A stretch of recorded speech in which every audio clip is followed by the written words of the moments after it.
I took the topic of IMF today. You see, this IMF is a very important in your Indian economy. IMF is International Monetary Fund.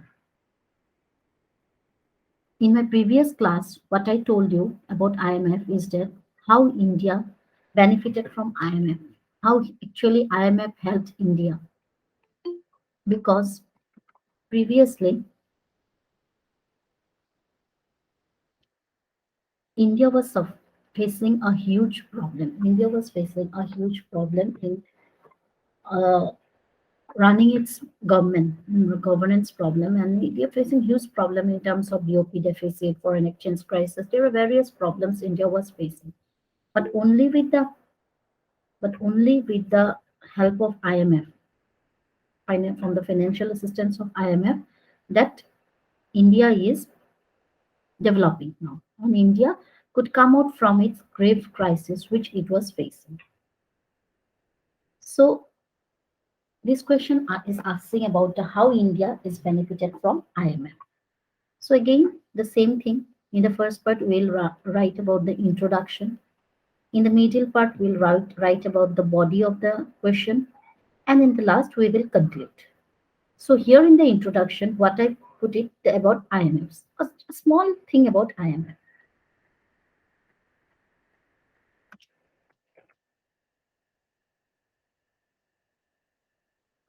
So is the slide visible today?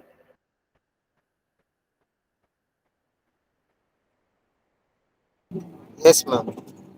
Okay. So IMF is not, it's International Monetary Fund. You all know. You all know its objectives. You all know its functions.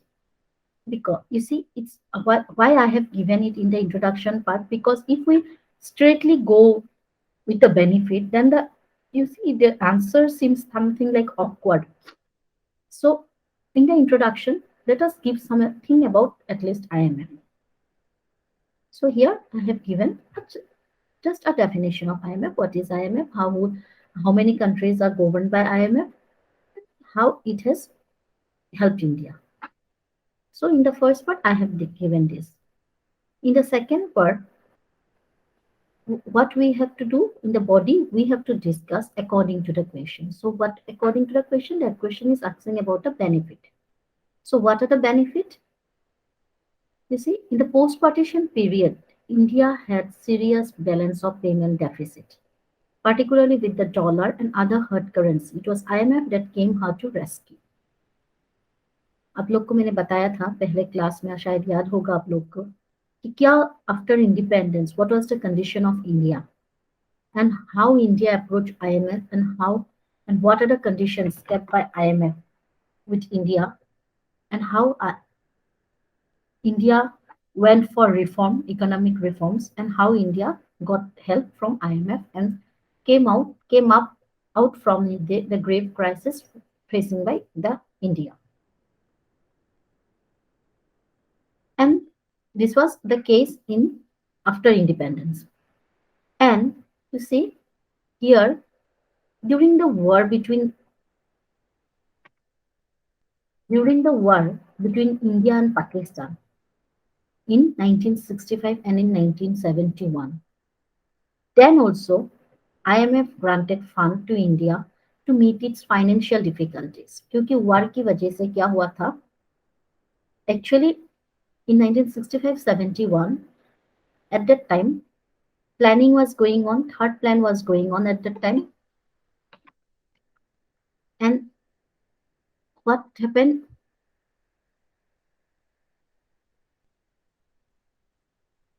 As third planning, 5-year plan, third 5-year plan was going on at that time. And what happened? Suddenly, due to this war, conflict between India and Pakistan, what actually the situation came that India need to shift its in concentration from planning to defense. उस समय क्या हुआ जब planning था India में, emphasis was to in agriculture only, emphasis was to develop agriculture, but as due suddenly the conflict started. India Pakistan के बीच में जो कन्फ्लिक्ट शुरू हो गया, इसलिए इंडिया को क्या करना पड़ा, शिफ्ट करना पड़ा. उसका ऑब्जेक्टिव था कि हम लोग एग्रीकल्चरल प्रोडक्टिविटी इंक्रीज करेंगे and India will become a self reliant. But from this we have to shift towards the defence. जो भी इंडिया का मतलब रिसोर्सेस था, we had to divert it to the defense because at that time the situation demands that defense should be improved because of Indo-Pak conflict. तभी India को क्या हो गया, फाइनेंशियल डिफिकल्टीज आ गया ये कन्फ्लिक्ट की वजह से. So then IMF came and helped India by granting fund.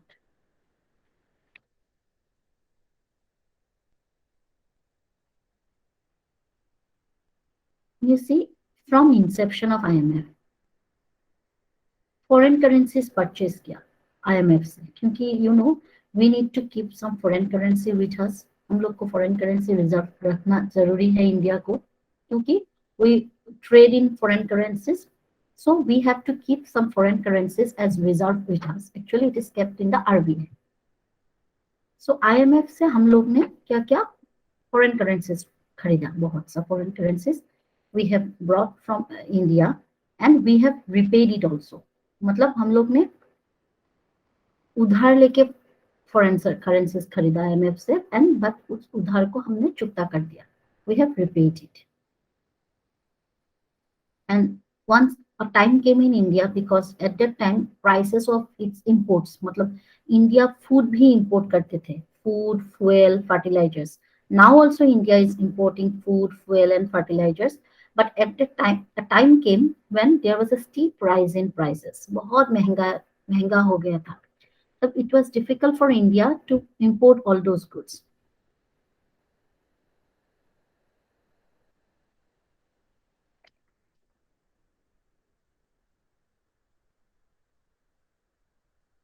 It was difficult for India to import all those goods. Then what happened?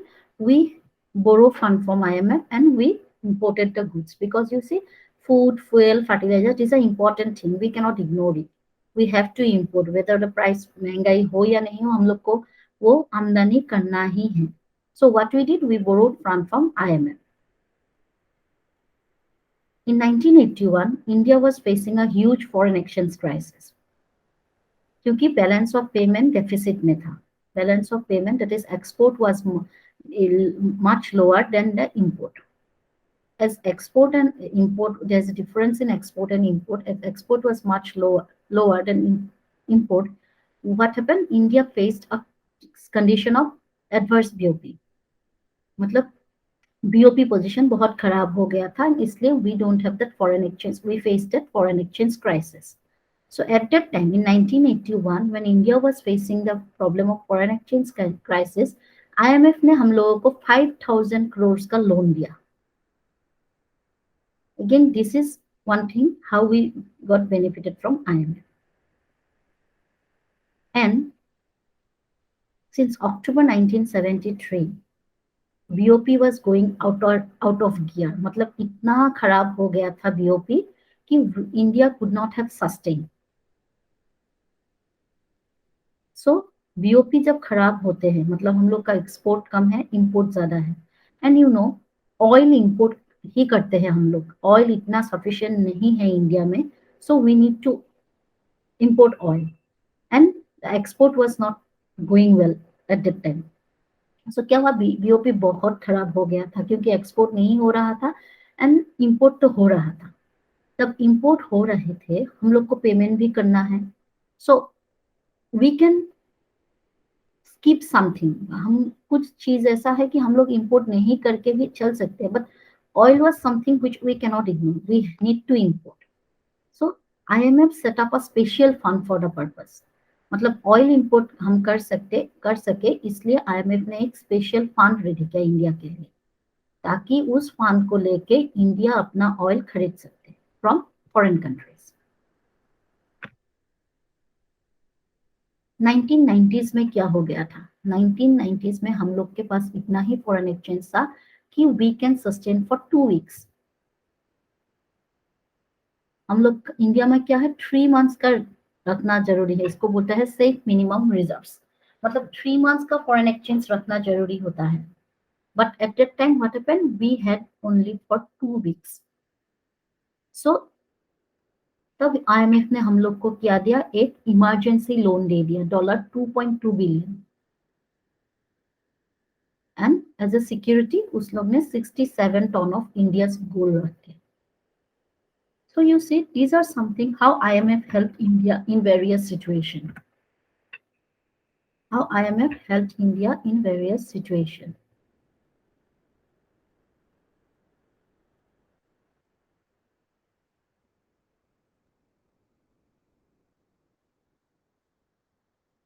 So as the question asked how India got benefited from this, so I have only explained here the benefits. वही लिखना है, benefit से लिखना है, क्योंकि हम लोग के पास क्या है, समय भी कम है, and we have to read write it within 250 words. So within 250 words, we need to give everything, we need to explain everything, and we need to give a full picture of Indian economy, that how India is benefited from the IMF. So in the last part, in the conclusion part, what we will write? From the above discussion, we can conclude that International Monetary Fund has played a tremendous role in uplifting India from her grave crisis and helped her to progress towards achieving a developing status and earn growth. मतलब IMF के कारण ही IMF ने जो help India को दिया, उसी कारण ही India अब जो प्रॉब्लम में थी, India was in a grave crisis. मतलब इंडिया के पास पैसा नहीं था, बहुत गरीबी था, डिमांड नहीं था, कुछ भी नहीं था, एक्सपोर्ट नहीं हो रहा था, एडवर्स भी होता था. सो उस सब मैक्रो इकोनॉमिक प्रॉब्लम से only IMF help India to come out from those problems. Is it clear?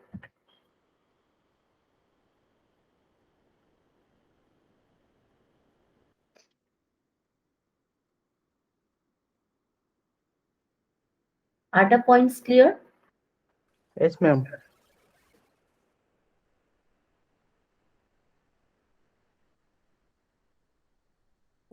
Let's proceed to the next question. So the next question, it came in 2018 for 10 marks. So here the question is asking about the impact of economic liberalization of 1991 on the occupational structure of India. You all know that in 1991, India adopted its economic reforms. In the reforms क्यों लिया? क्योंकि IMF ने conditions रखा था India में कि अगर India open हो जाए, अगर इंडिया अपनी इकोनॉमी को ओपन इकोनॉमी करे, मतलब अगर ट्रेड करना शुरू करे, बिकॉज पहले द सिचुएशन वाज अलग था, सिचुएशन वाज डिफरेंट. क्या होता था? India became a closed economy after independence. Independence के बाद इंडिया एक क्लोज्ड इकोनॉमी बन गई. क्लोज मतलब किसी को आने भी नहीं देता, किसी को जाने भी नहीं, मतलब ट्रेड, एक्सपोर्ट भी नहीं करते, इंपोर्ट भी नहीं करते, क्योंकि इंडिया को डर था कि अगर बाहर से कोई आएगा, इंडिया यहाँ पे बिजनेस करेंगे या हम लोग जाएंगे, तो again like the Britishers has looted India, the same situation में अराइज. सो क्या हुआ? इंडिया के पास बहुत प्रॉब्लम था. पहले क्वेश्चन में हम लोग डिस्कस किया. आईएमएफ के पास गया इंडिया. आईएमएफ ने बोला we will help you, but you need to open yourself.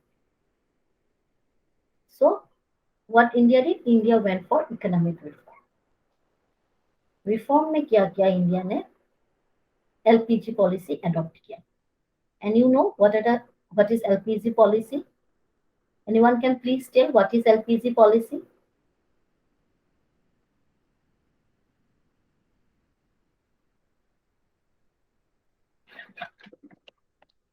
Liberalization, privatization and globalization. What is privatization? Ma'am वो प्राइवेट लोगों को एंट्री किया वो इकोनॉमी में. पहले क्या होता था कि वो एक सोशलिस्ट इकोनॉमी था, फिर उसको वो कैपिटल इकोनॉमी में कन्वर्ट कर लिया. यानी कि वो जो पब्लिक और गवर्नमेंट हाँ, गवर्नमेंट और प्राइवेट सेक्टर को इक्वल अपॉर्चुनिटी दिया गया दिया गया. इकोनॉमी में इन्वेस्ट करने के लिए. Okay. So now what is globalization?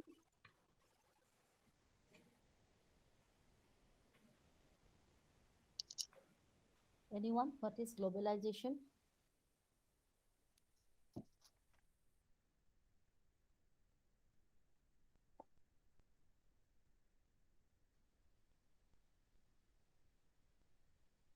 Can anyone say what India is should it? not. India should allow the foreign companies to invest in India. Yeah, yeah, this is globalization.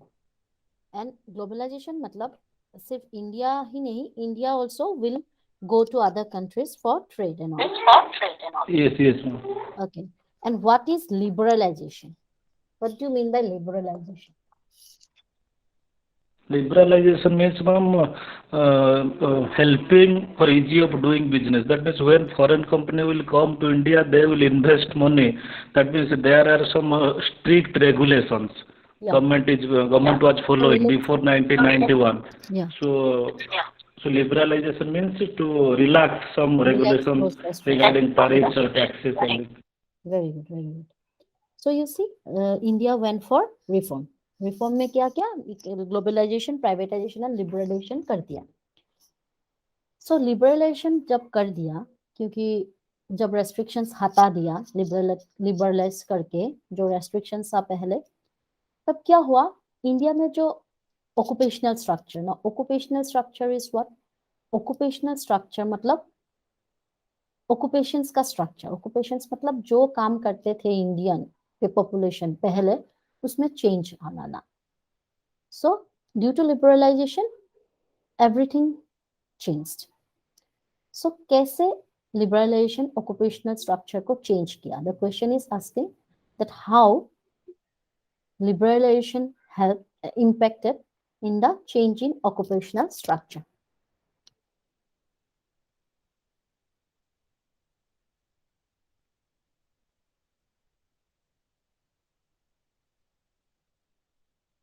Anyone wants to ask anything?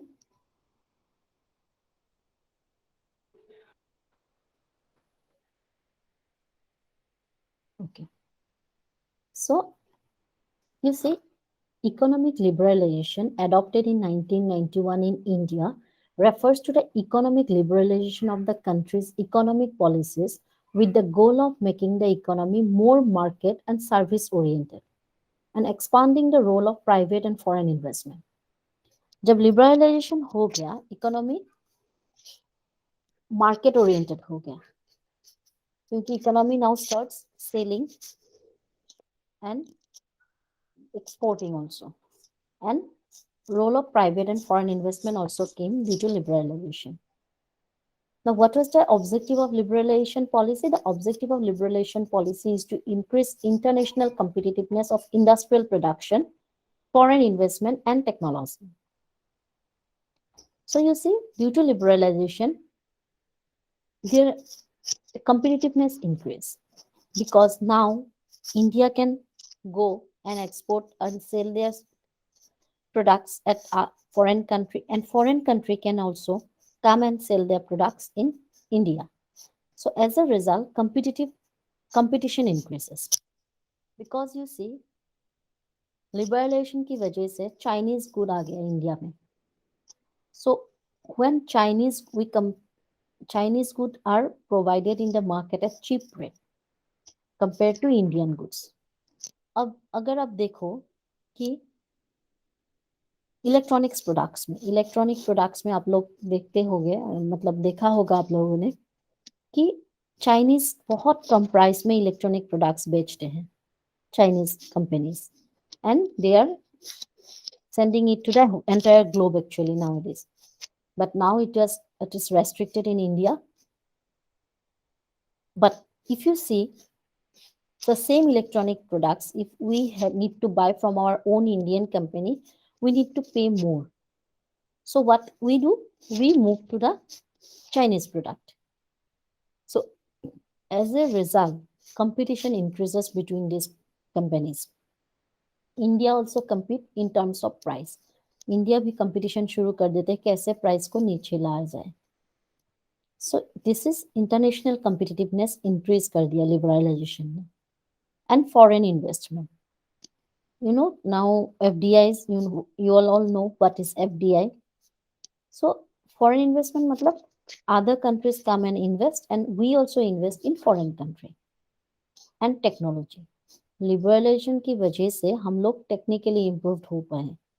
क्योंकि अगर किसी भी चीज का production में हम लोग का टेक्नोलॉजी इतना डेवलप नहीं है, we can brought from outside, that is we can brought it from foreign country and we can use that technology, और हम क्या कर सकते हैं, हम लोग के यहाँ में अगर टेक्नोलॉजी नहीं है, हम लोग क्या करेंगे, जैसे सर्जरी हो गया, सर्जरी अभी तो इंडिया बहुत डेवलप है हेल्थ सेक्टर में, मतलब we have that innovative techniques of surgery, robotic surgery also there, but previously it was not the case. Due to liberalization, what we can do now, doctors from foreign come and can do the surgery here. Even we can go and do our surgery there, and we can come and that services which foreign companies are providing, they can provide those services in India also. So these are the objectives of liberalization. Now occupational structure में कैसे change आया? You see, it appears that while in 1980s unemployment generally grew at a rate below population growth, मतलब population जितना था उसके नीचे unemployment था, that in 1980s, but in 1990s employment growth was somewhat higher. Sorry, not unemployment, it's employment. Employment generally grew at a rate below population growth. Population जितना बढ़ रहा था, employment इतना नहीं बढ़ रहा था in 1980s. In 1990s employment was somewhat higher, थोड़ा सा employment होना शुरू हुआ. But in 1997, that is after reform, after liberalization, as most of the companies came and started operating here, employment increased. Much increase occurred in 1997. You see, due to liberalization, employment impact we could see in India.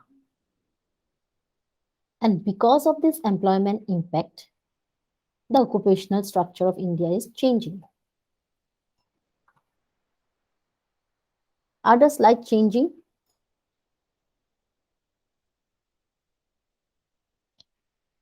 No, ma'am. No, same problem today also. अब हुआ, change हुआ अभी.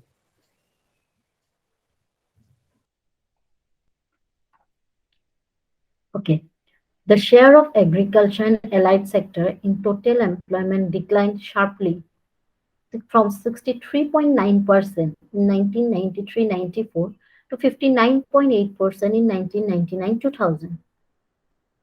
Independence के बाद only after the 1991, that is after the reform, share of agriculture and allied sector in total employment declined. And you all know now today also, agriculture and allied sector provides, this is the first sector. The second is MSME. I have discussed it yesterday. The first sector that provide employment today also is the agriculture and allied sector. Allied means उसमें animal husbandry हो गया, poultry, duckery and all these things. So this is called agriculture and allied sectors. Second that provide employment is the MSME sector. I have discussed it yesterday. So previously this was the scene and today also this is the scene. But after independence, that is after 1950, in 1993-94, मतलब in 1999-2000 compared to 1993-94, this employment rate declined from agriculture. पहले क्या होता था, सभी लोग agriculture में involve थे, but due to liberalization, as the companies start coming and we also start going to other countries for providing services, there's a shift in employment from agriculture to other sector.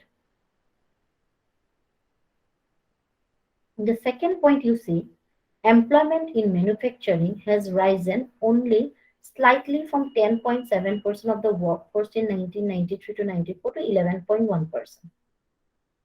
You see, agriculture से shift होके manufacturing में आ गया. पहले this was not the situation. पहले क्या होता था, as India was closed and India के पास पैसा भी नहीं था, Before reform, India was in a very plundered situation.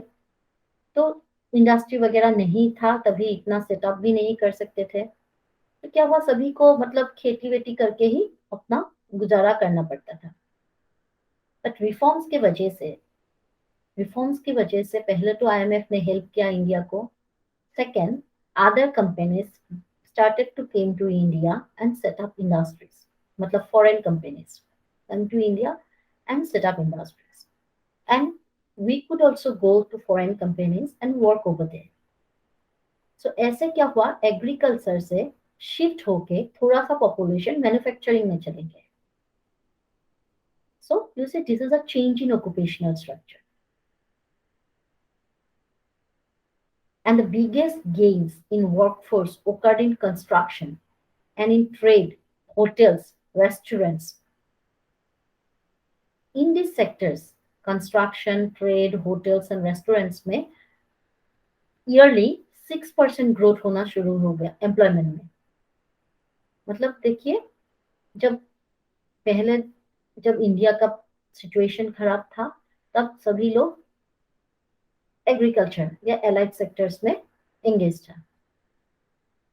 जब थोड़ा रिफॉर्म्स हो गया, रिफॉर्म की वजह से पैसा भी मिल गया, बाहर के कंपनी भी आना शुरू कर दिया, देन थोड़ा मैन्युफैक्चरिंग सेक्टर में शिफ्ट हो गया population. So a change again gradually क्या होना शुरू कर दिया, कंस्ट्रक्शन शुरू होना हो गया। तभी कंस्ट्रक्शन जैसे ब्रिजेस, रोड्स, क्योंकि जब ट्रेड होना शुरू हो गया, मैन्युफैक्चरिंग जब होना शुरू हो गया, मैन्युफैक्चरिंग हुआ तो मैन्युफैक्चरिंग प्रोडक्ट्स को ले जाके बाजार ले जाना है, मार्केट तक ले जाना है, तब रोड्स का जरूरत हो गया, ब्रिजेस का जरूरत हो गया। देन कंस्ट्रक्शन शुरू हो गया। जब कंस्ट्रक्शन शुरू हो गया, तब workforce shifted from agriculture to the construction, मतलब कंस्ट्रक्शन सेक्टर में भी एम्प्लॉयमेंट शुरू हो गया। फिर ट्रेड में शुरू हो गया, फिर होटल्स आना शुरू कर, होटल्स भी जब देखिए, जब बाहर का आदमी आना शुरू हुआ इंडिया में फॉर बिजनेस, तो होटल्स बनाने लगे, गवर्नमेंट बनाने लगे, फिर प्राइवेट पार्टीज भी आके होटल्स बनाने लगे, तब होटल्स में भी एंगेज हो गए बहुत सारे पॉपुलेशन के, बहुत सारे अनएम्प्लॉयड यूथ्स, उन लोग को होटल्स में जॉब मिल गया, रेस्टोरेंट्स खोलना शुरू हो गया, रेस्टोरेंट्स में जॉब मिल गया। सो इन दिस सेक्टर्स मतलब एग्रीकल्चर में से शिफ्ट होना शुरू हो गया जैसे ही रिफॉर्म आ गया, मतलब लिबरलाइजेशन आ गया। And you see the biggest, मतलब 6% growth in these sectors. Per year, 6% growth in trade, hotels and restaurants.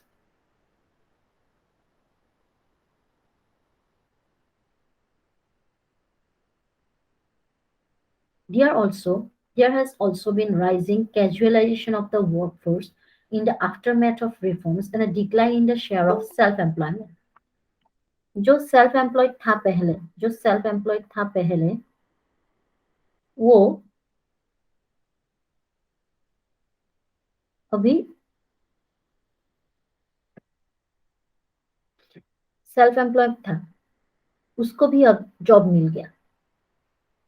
मतलब वो भी अब देखिए, अब कोई सेल्फ एम्प्लॉयड था, कुछ करके चल रहा, गुजारा कर रहा था, जब ये hotels, restaurants, construction, trades, manufacturing industries आने लगे, then they shifted towards job, मतलब एम्प्लॉयड बन गए, वो भी जॉब करना शुरू कर दिया। You see, the share of casual labor in employment rose from 31% in 1980 37%. Casual मतलब part-time labor kind of thing. They used to they are not permanent labor, मतलब permanent employee नहीं है. They used to do work over there on hourly basis, मतलब hourly pay मिलता था उन लोग को.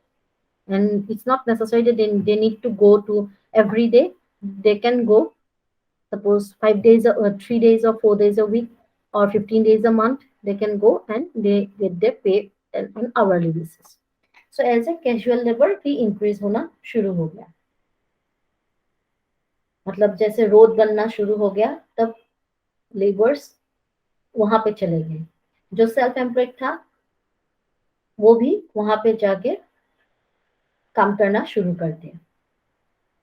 तो second most practice employment is merchants, shopkeepers, wholesale and retail trade, which is almost of similar proportion in all the places. सभी जगह में जो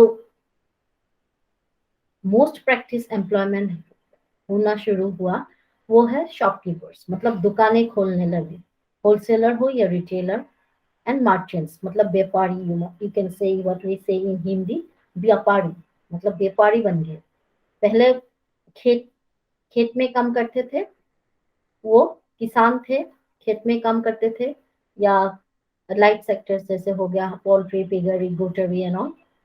तो बाद में आदमी धीरे धीरे से व्यापारी व्यापारी बन गए, दुकानदार बन गए, होलसेलर हो या रिटेल हो। So this is how the occupational structure is changing. क्योंकि लिबरलाइजेशन जब बन गया, जब लिबरलाइजेशन आ गया, रेस्ट्रिक्शन सब हट गया, कोई रेस्ट्रिक्शंस नहीं था, we can do trade as we like, then आदमी व्यापारी बनना शुरू हो गया, आदमी दुकान खोलना शुरू कर दिया। Am I clear these points?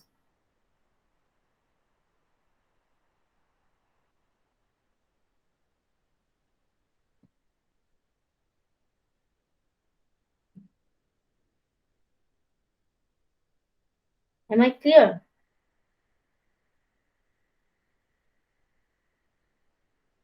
Yes ma'am.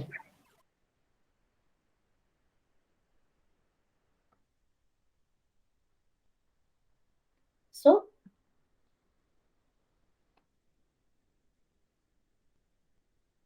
again, जो जो जिसको मतलब व्यापार करना था, जिसको मतलब दुकान खोलना था, जिसको एग्रीकल्चर से मैन्युफैक्चरिंग सेक्टर में जाना था, होटल्स में काम करना था, सब उन लोग ने किया।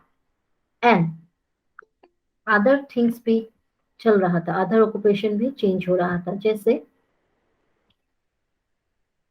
अदर ऑक्यूपेशंस जैसे see, among the other main occupations, 6.5% are in administrative, executive and managerial, and 2.1% are medical professionals.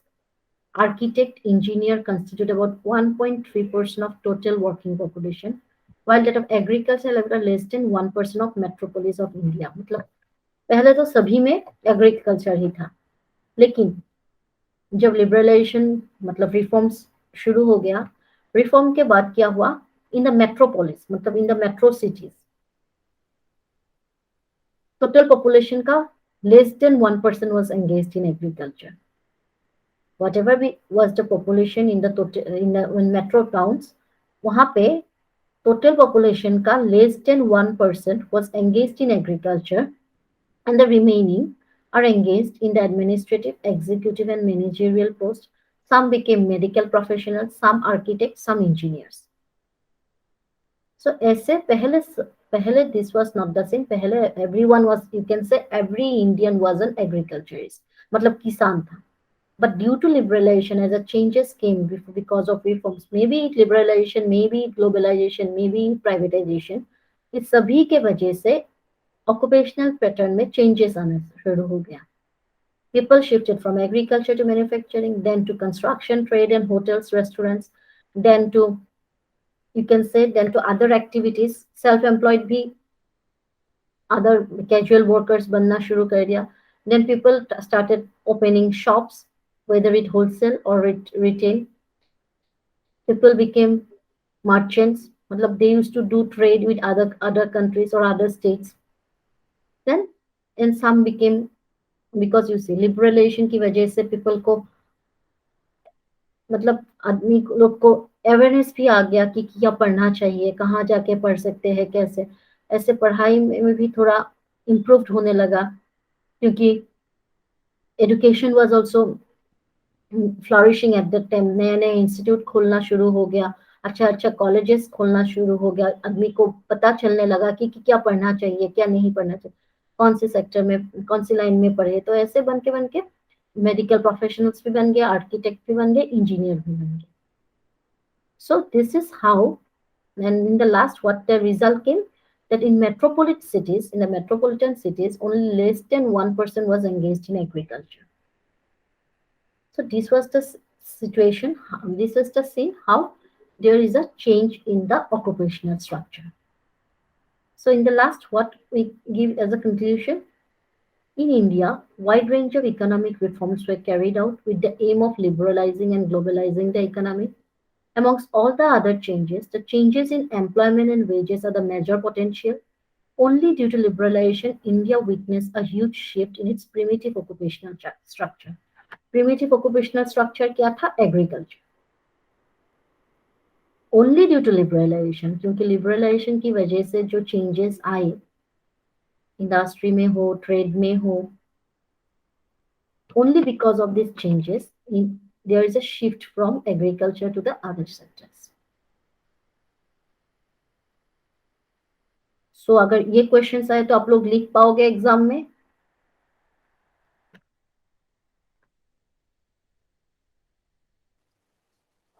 Yes, ma'am.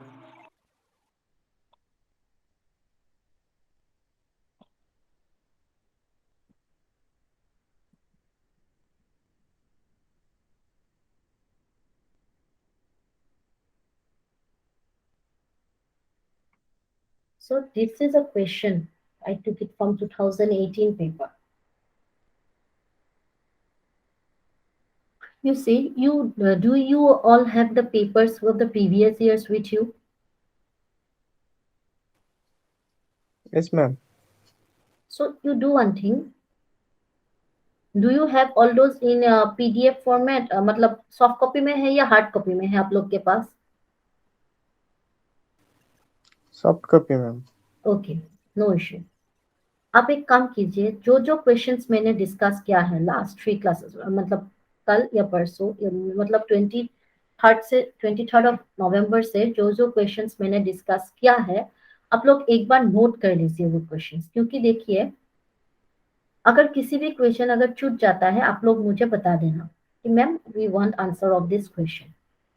I am trying to cover each and every question, but somehow it might get skipped.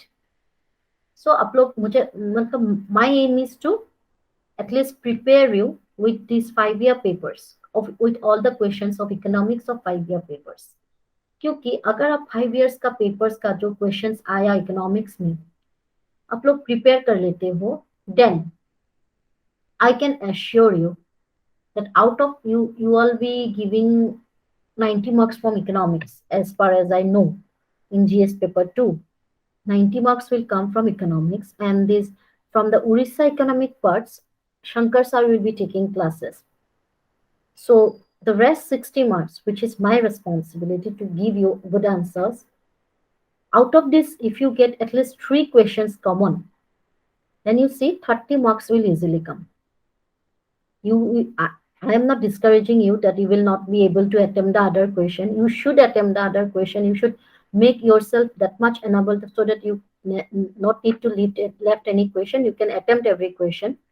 But when you get something ready-made, it becomes confident and it becomes easy for you to answer. So you keep a track. As far as I believe, 2 questions has been left from question of 2019, which actually I had not prepared earlier. I need to prepare. I didn't get time today. So that 2 questions I have skipped. Don't worry, I will give the answers of that 2 question also in my upcoming classes. And today I have started with the papers questions of 2018. So this is one question. This is from the monetary policy transmission. So you all might know what is monetary. You all know actually because you have cleared your prelims, you have gone through all this. You all know what is monetary policy. एक बार बता दीजिए तो कोई किसी भी आपको किसी को भी पता है तो कि मॉनेटरी पॉलिसी क्या है, कौन करता है मॉनेटरी पॉलिसी? जो कुछ आप लोग को पता है वही एक बार आप लोग एक बार प्लीज बता दीजिए, अगर किसी को मतलब पता है what is monetary policy. Like to decide different rates like repo rate, bank rate, हाँ etc. हाँ हाँ, वेरी गुड. एंड हु, मतलब कौन बनाता है ये policies? RBI. Yes, RBI.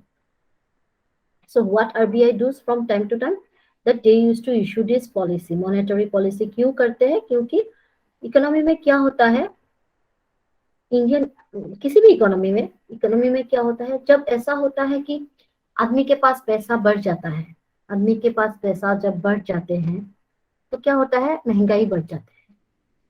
when people have more money, they will demand more, and when demand increases, price also increases. You all know that. तो RBI क्या करते हैं, मॉनेटरी पॉलिसीज लाते हैं उस समय, क्योंकि इकोनॉमी को कंट्रोल में रखना है ना, हम लोग को इकोनॉमी को कंट्रोल में रखेंगे तभी तो मतलब इन्फ्लेशन नहीं होगा, नहीं तो इतना महंगाई बढ़ेगा, तो इसके ऊपर तो किसी का कंट्रोल होना जरूरी है. तो कौन करता है वो कंट्रोल? आरबीआई करते हैं. ओके, नाउ मॉनेटरी पॉलिसीज सिर्फ महंगाई को ही रोकना नहीं है. Monetary policies are also to keep the economy at pace. Economy को भी एक पेस में लाना है, मतलब एक इतना रफ्तार में इकोनॉमी को चलना जरूरी होता है. उससे नीचे अगर डिमांड नहीं होता, इकोनॉमी में डिमांड नहीं, आदमी के पास जब पैसा भी नहीं होते हैं, then what happens? The scene you saw in the pandemic situation. मतलब क्या हुआ पेंडेमिक में? This is actually what I feel, that coronavirus came, although it took many life, many of have lost their life, many of the families become homeless, many have lost their jobs, and many of have lost, various things were lost by people. But then this pandemic taught us many things. This pandemic taught a lesson to the population of the world, actually to everyone in the world, not only in India, but taught a good lesson. During pandemic, what happened when lockdown was there and people were losing their jobs? What happened? There was lack of demand of everything. आदमी को क्या होना शुरू हो गया, आदमी को इतना ही चाहिए कि खा के कुछ तरह वो बचा, मतलब कैन सस्टेन हिज लाइफ. जितना मतलब अगर 3 रोज नहीं भी मिलते हैं तो 1 रोज ही चाहिए, लेकिन खाना मिलना है. मतलब डिमांड कुछ अदर सेक्टर में डिमांड नहीं हो रहा था उस टाइम. तो क्या था, इकोनॉमी एक स्लो डाउन में चले गए. ना ही हम लोग को मूवी देखना था उस टाइम, ना ही हम लोग पिकनिक करते, ना ही हम लोग टूरिज्म मतलब कहीं पे वेकेशन पे गए थे, ना ही हम लोग कपड़े खरीदे थे. सिर्फ किस में इसलिए ही बाहर निकलते थे क्योंकि हम लोग को रेशन लाना जरूरी था. Only because of buying that ration we were out of our homes. So क्या हुआ, demand was less at that time of everything.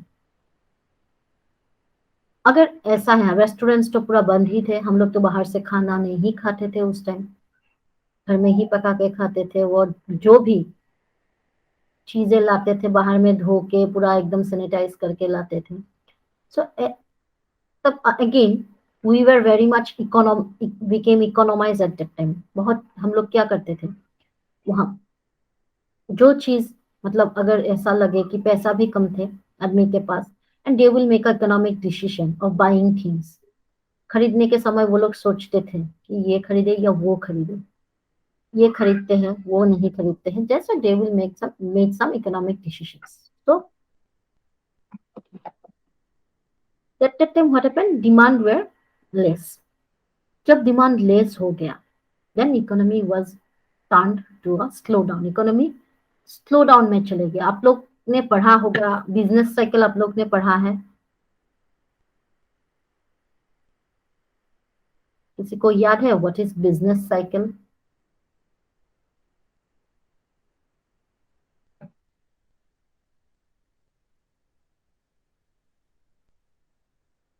Okay, there is a business cycle in economics. Business cycle क्या कहते हैं?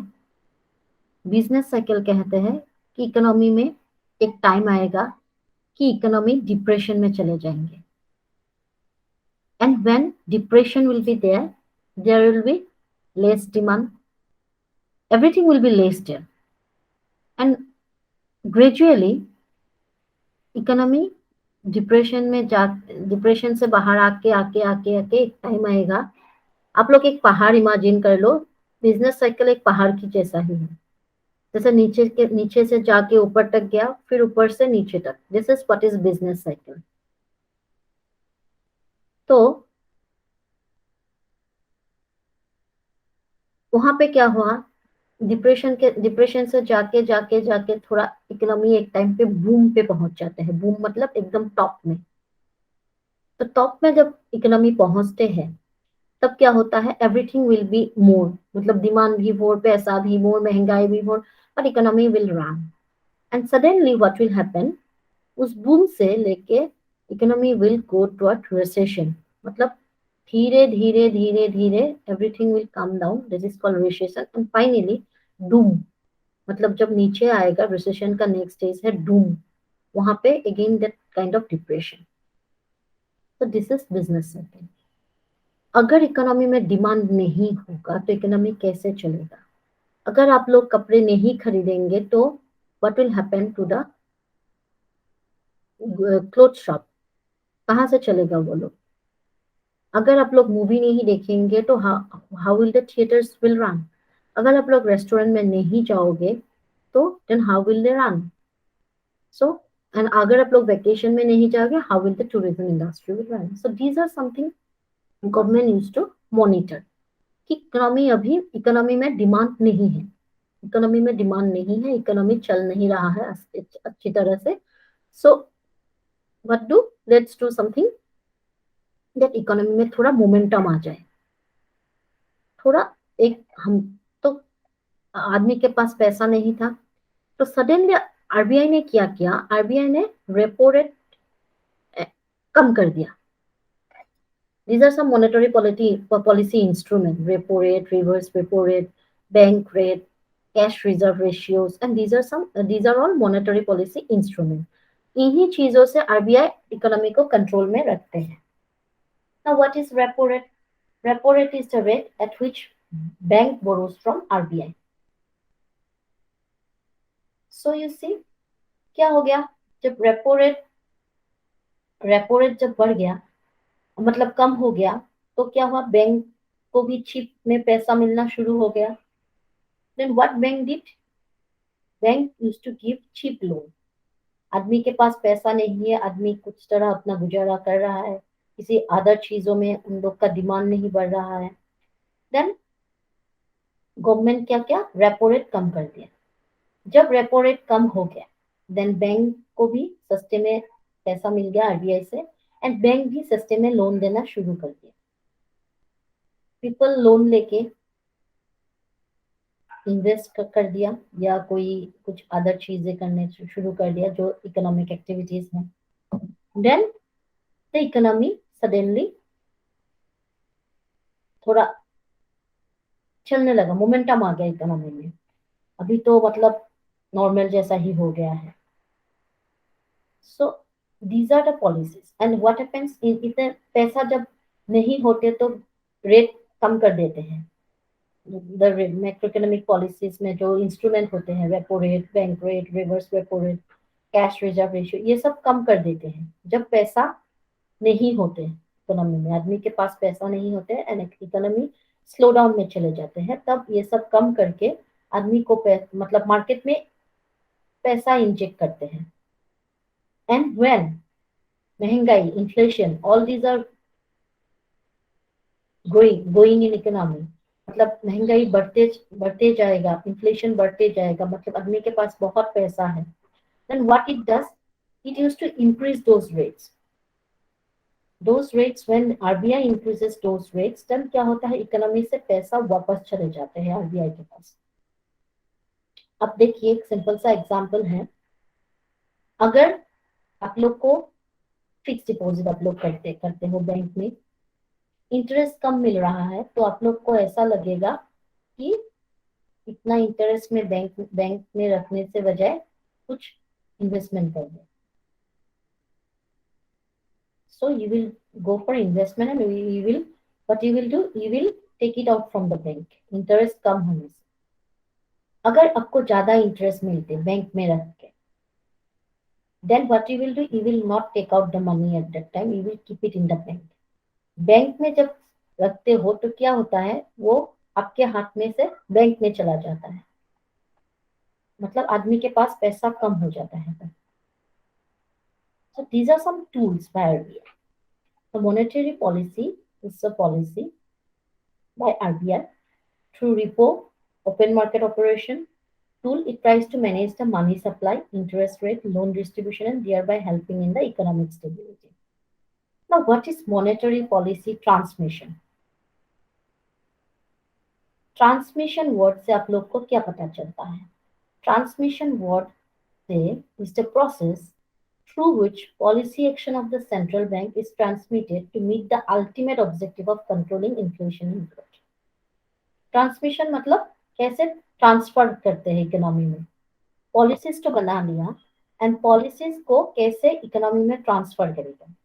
Economy में transfer करेगा तभी तो जो ऑब्जेक्टिव्स लेके आरबीआई ने वो पॉलिसीज बनाया है, वो ऑब्जेक्टिव्स पूरा हो पाएगा. So this transmission can be summarized in 2 stages. Changes to the cash rate flow through other interest rates in the economy. Changes to these interest rates affects economic activity and inflation. Now, ये जो monetary policy transmission करेगा RBI, मतलब economy में लागू करेगा, तो कैसे करेगा? एक तो change to the cash rate flow. मैंने जब अभी बताया ना आप लोगों को कि इंटरेस्ट रेट कम करके या ज्यादा करके कैश फ्लो को कंट्रोल करते हैं RBI. And this changes in interest rates also affects economic activity. Economic activity को भी अफेक्ट करते हैं, एंड इन्फ्लेशन भी कम करते हैं only through this policies of monetary policies tool like repo, reverse repo, CRR, bank rate and all. Now, this is the first part of the question is asking us what is monetary policy transmission. So we need to write at least up to this.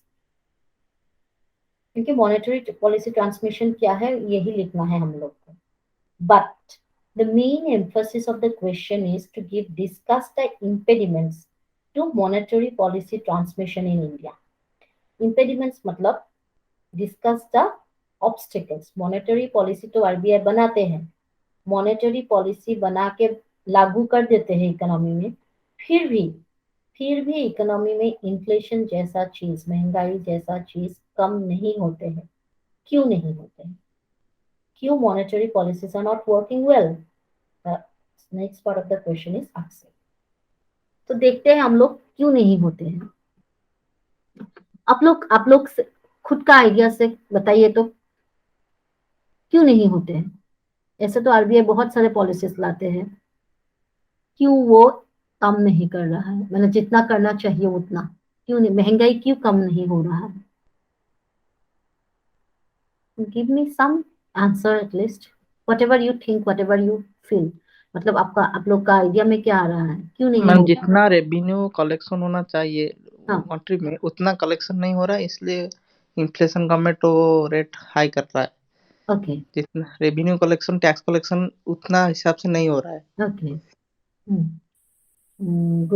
Good point. Any other answer from anyone else?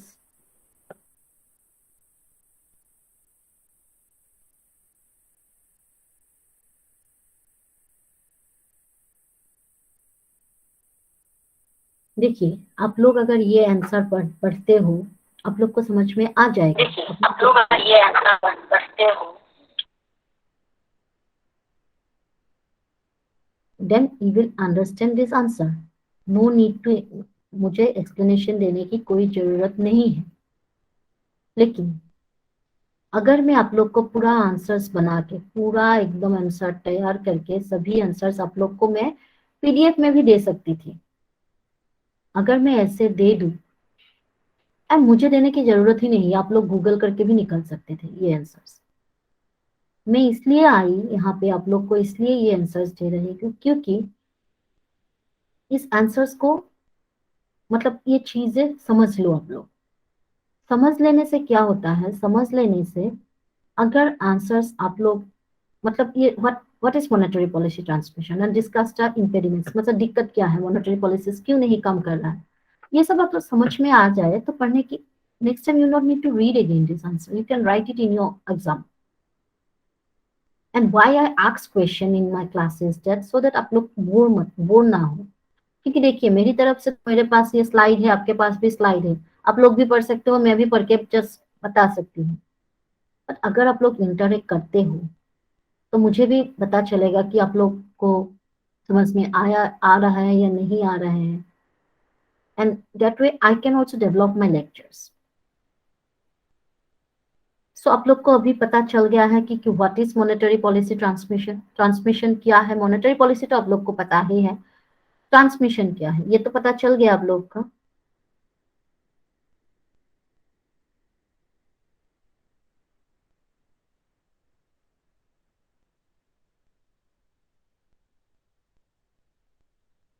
अगर आप लोग नहीं भी पढ़ते हो, अगर questions आ भी गया कि what is monetary policy transmission, आप लोग सिर्फ दूसरा पार्ट छोड़ दीजिए, सेकेंड पार्ट यू लिख, फर्स्ट पार्ट आप लोग लिख पाओगे कि ट्रांसमिशन क्या है. मॉनेटरी पॉलिसी तो आप लोग लिख पाओगे मुझे पता है, क्योंकि आप लोग ने ये सब पढ़ा है प्रीलिम्स में. बट ट्रांसमिशन वर्ड जब आ जाएगा आप लोग लिख पाओगे कि क्या है मॉनेटरी पॉलिसी ट्रांसमिशन.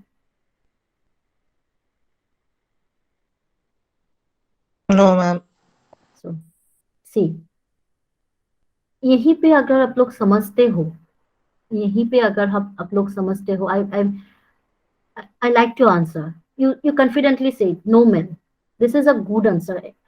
मतलब किसी को नो कहना बहुत मुश्किल है, ये सब लोग कह सकते हैं, नो कहना बहुत मुश्किल है. I like to answer that you said honestly that no man. मतलब you see, monetary policy transmission वो चीज है. पॉलिसी तो आपको पता है कि what is monetary policy. Monetary policies are those tools RBI adopt for controlling inflation. But what is monetary policy transmission? Transmission सब क्या कहते हैं? ट्रांसमिशन सब कहते हैं कि जो प्रोसेस, ये पॉलिसीज तो बना लिया, इस पॉलिसीज को एक्शन में लाना है. इस पॉलिसीज को एक्शन में लाने के लिए जो प्रोसेस करेगा RBI, this is monetary policy transmission.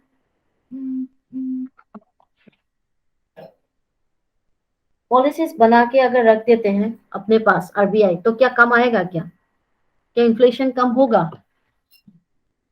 अगर पॉलिसीज खुद के पास रख देते हैं आरबीआई बना के, ठीक है पेपर में बना दिया, पेपर में लिख दिया, ये नोटिफिकेशन ये सर्कुलर शुरू कर दिया, बट सर्कुलर खुद के पास ही रख दिया. No, I'm monitoring also needed. या मॉनिटरिंग, Monitoring and हाँ, एंड वो पॉलिसीज को लागू भी तो करना है इकोनॉमी में. yes ma'am. तो लागू करने के लिए तो आरबीआई को कुछ एक्शन लेना पड़ेगा. एक्शन मतलब क्या एक्शन लेगा आरबीआई? इकोनॉमी को चलाते हैं बैंक्स, सभी चीजें तो बैंक की माध्यम से ही होते हैं इकोनॉमी में. पैसा जो आते हैं बैंक से ही माध्यम, बैंक के माध्यम से ही आते हैं. And whatever we do as savings we do in bank only. So monetary policy transmission से क्या करेगा, जो पॉलिसीज आरबीआई बनाते हैं उस पॉलिसीज को एक्शन करेगा, मतलब एक्शन करके उस पॉलिसीज को लागू करेगा. And it is transmitted to the economy, मतलब इकोनॉमी में लाना पड़ेगा. मॉनेटरी पॉलिसीज बना लिया, पॉलिसीज को इकोनॉमी में लागू करना पड़ेगा. ये जो लागू करने में आरबीआई को जो एक्शंस लेना है उसी को हम लोग मॉनेटरी पॉलिसी ट्रांसमिशंस कहेंगे. Am I clear now? Yes ma'am. जो प्रोसेस आरबीआई फॉलो करेगा उस पॉलिसीज को एक्शन में लाने के लिए, जो प्रोसेस फॉलो करेगा उस प्रोसेस को हम लोग ट्रांसमिशन बोलेंगे, मॉनेटरी पॉलिसी ट्रांसमिशन. मतलब उस प्रोसेस से आरबीआई वो पॉलिसीज को लागू कर देगा इकोनॉमी में. कैसे करेगा? बैंक को सर्कुलर भेज देगा कि रेट कम हो गया है, आप लोग भी सस्ते में लोन दो, या बोलेगा कि रेट बढ़ गया है, आप लोग भी थोड़ा रेट इंक्रीज करो, क्योंकि मार्केट में पैसा ज्यादा है। तो मतलब अगर लोन महंगा मतलब ज्यादा इंटरेस्ट ज्यादा हो जाएंगे तो आदमी लोन लेना बंद कर देंगे, ऐसे मार्केट में पैसा कम हो जाएगा। So this is what monetary policy transmission. And the second part of the question is asking that what are दिक्कत क्या है? मॉनेटरी पॉलिसी हो गया, मॉनेटरी पॉलिसी ट्रांसमिशन हो गया, पर क्यों नहीं इंडिया में महंगाई कम हो रहा है? क्यों नहीं चीजें जैसा होना चाहिए वैसा नहीं हो रहा है? सो दिक्कत के बारे में हम लोग अभी डिस्कस करेंगे, ठीक है? Yes, ma'am. Okay, now we will discuss about the barriers, मतलब दिक्कत क्या है। The first thing is that sustained fiscal dominance. RBI, being the merchant banker for the government, has the responsibility to raise money through government bond. जब भी government को पैसा चाहिए, RBI को पैसा देना रेस्पॉन्सिबिलिटी बनता है, ठीक है? जब भी गवर्नमेंट को पैसा जरूरत होता है, it is the responsibility of RBI to provide money to the government. RBI कैसे गवर्नमेंट को पैसे देता है? गवर्नमेंट के बॉन्ड्स खरीद के। You all know what is bond? Bond पता है आप लोग को? शेयर्स, बॉन्ड्स, ये सब सुना होगा आप लोग ने। Yes, ma'am. Shares, bonds. या सो बॉन्ड मतलब some papers. Bonds and shares are some papers where it is written that how much you invest and how much you will get. All these are written over there.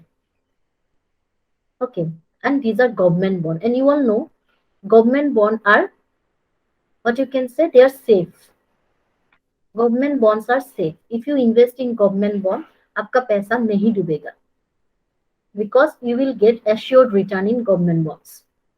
जो लिखा जाएगा वही आपको मिलेगा, but it is different from the private bond. Private bond में you never know. So RBI क्या करते हैं? गवर्नमेंट से बॉन्ड खरीदते हैं। जब बॉन्ड खरीदते हैं आरबीआई, देन क्या होता है? गवर्नमेंट को पैसा मिल जाता है। सो ऐसे गवर्नमेंट आरबीआई को बॉन्ड बेच के पैसा बोरो करते हैं आरबीआई से।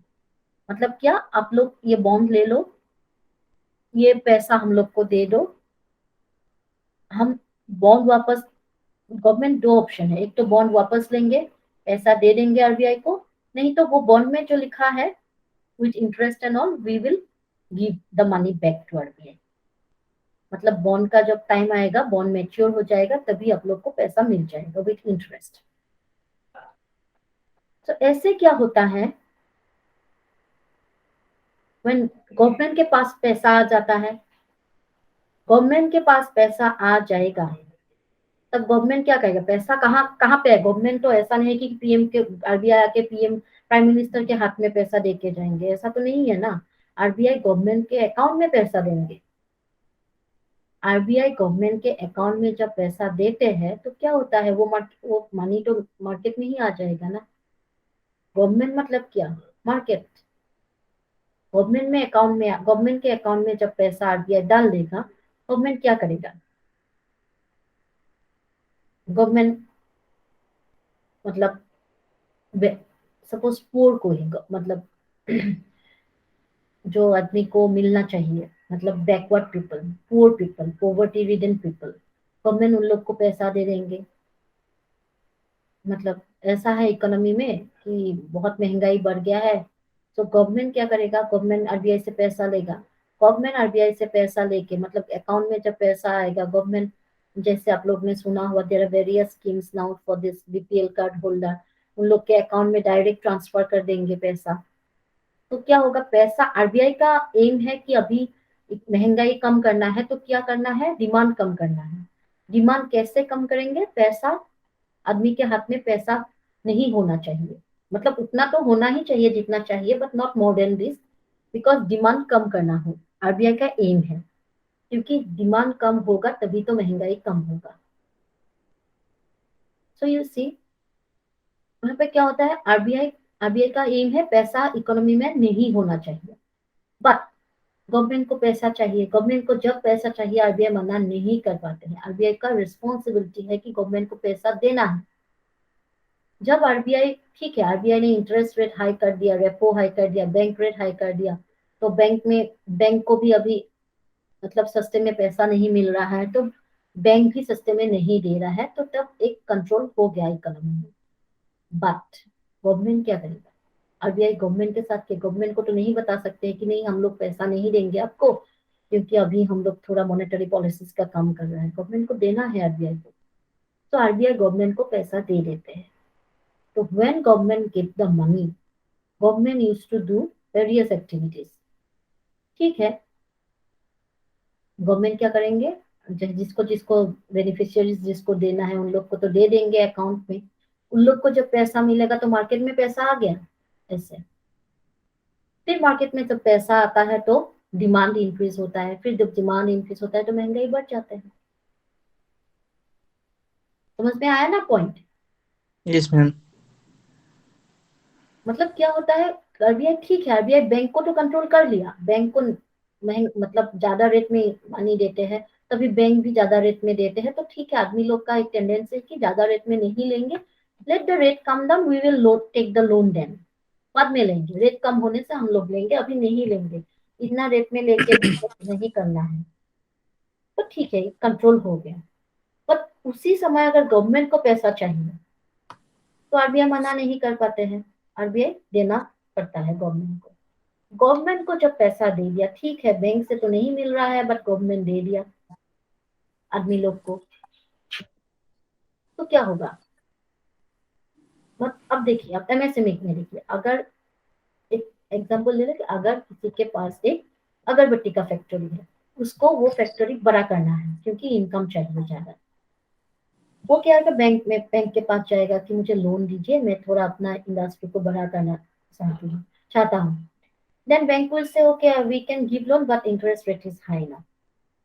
वो आदमी को लगेगा कि ठीक है, अभी तो इंटरेस्ट रेट ज्यादा है, हम अभी थोड़ा आइडिया स्किप करते हैं, let's see if interest rate comes down then I will take a loan. तो he will skip at that time, उसके पास पैसा नहीं होगा क्योंकि बैंक से वो ज्यादा रेट में नहीं लेगा। सेम टाइम अगर गवर्नमेंट आके उसको बोलता है कि okay I am giving you some assistant, financial assistant, आप अपना इंडस्ट्री बड़ा कर दो, तो वो तो गवर्नमेंट से ले लेगा पैसा। जब वो गवर्नमेंट से पैसा ले लेगा, वो इंडस्ट्री बड़ा करेगा, तब इंडस्ट्री बड़ा करेगा तो उसका गुड्स ज्यादा प्रोड्यूस्ड होगा, तो गुड्स ज्यादा प्रोड्यूस्ड होगा तो उसको पैसा ज्यादा मिलेगा, उसको पैसा ज्यादा मिलेगा तो उसका डिमांड भी बढ़ जाएगा। ये एक मतलब साइकिल जैसा है, जब डिमांड बढ़ जाएगा automatically price will also go up.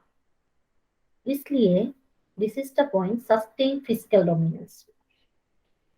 Okay, so next is the statutory liquidity.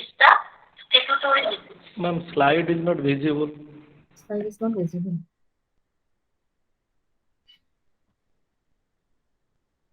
Now is it visible? Yes, ma'am. Yes, ma'am. So next, okay, the first point is clear then. First point सभी को समझ में आ गया है, ठीक है, आ गया ना समझ में? Yes, ma'am. Okay, so next is statutory liquidity ratio. Statutory liquidity ratio में क्या बोला जाता है कि स्टेट्यूटरी लिक्विडिटी रेशियो में बैंक को कुछ अमाउंट आरबीआई के पास रखना होता है एज सिक्योरिटी।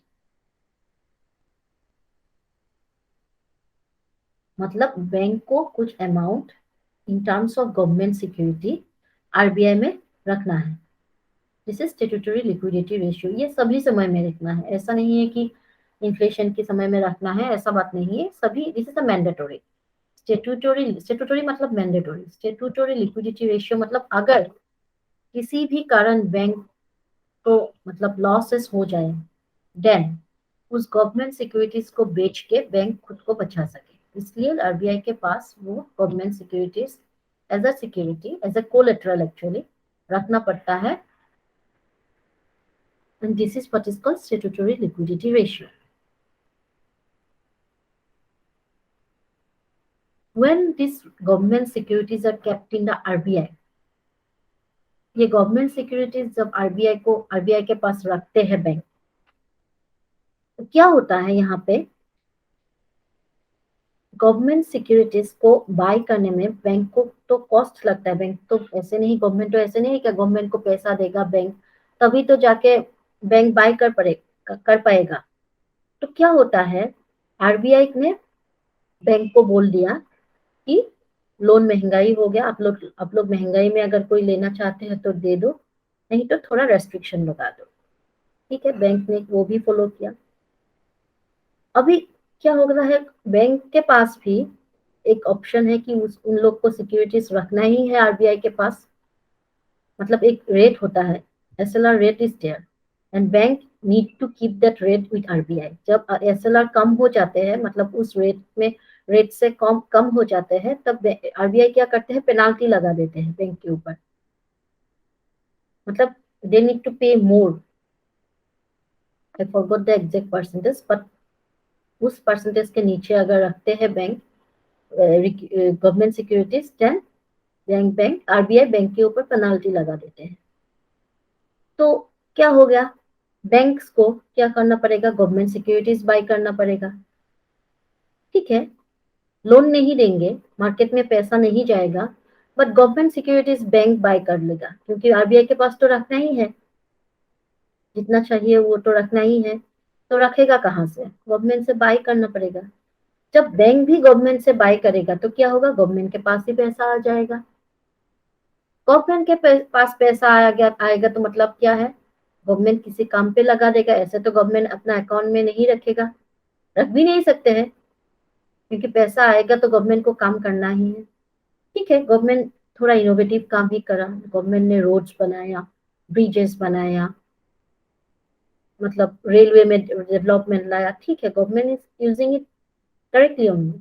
तब क्या होगा, जब गवर्नमेंट के पास फिर से पैसा आ गया बैंक की माध्यम से, तो बैंक की माध्यम से गवर्नमेंट के पास पैसा आ गया, गवर्नमेंट ने कुछ काम पे लगा दिया, तब बहुत जन को एम्प्लॉयमेंट मिल गया।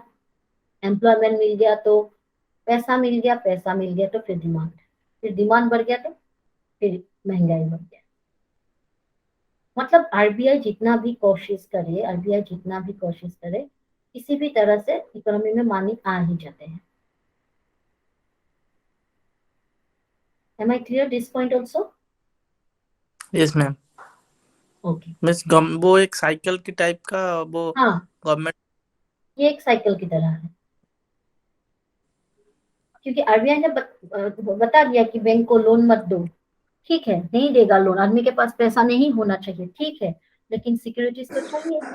तो सिक्योरिटीज बाय करने से तो गवर्नमेंट को फिर पैसा मिल गया, तो पैसा मिल गया तो ये इकोनॉमी में आके फिर पैसा सर्कुलेट हो गया। ना third point is small saving scheme.